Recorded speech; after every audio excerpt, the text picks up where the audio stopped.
वास्तुशास्त्र अनुसार गृह निर्माण करने समय गृहर चट्टाण केउ दिग को गड़ाणिया हेबो एवं केउ दिग केबे भी उच्चा हेबो नाही। नमस्कार बंधुगण, जय जगन्नाथ। सिद्धि विनायक वास्तु ज्योतिष एवं कर्मकांड कार्यालय तमांडो भुवनेश्वर मु वास्तुविद ज्योतिर्विद एवं कर्मकांड पंडित श्री सुशांत कुमार त्रिपाठी। बंधुगण, नूतन गृह निर्माण करने समय गृहर चट्टाण सब पूर्व दिग को, उत्तर दिग को एवं ईशान्य कोण को सामान्य गड़ाणिया हेबा आवश्यक।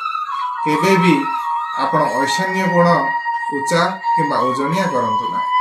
गृहर चट्टाण जदि नैऋत्य कोण को गड़ाणिया हुए किंबा पश्चिम दिग को किंबा दक्षिण दिग को गड़ाणिया हुए वास्तु दोष सृष्टि हुए।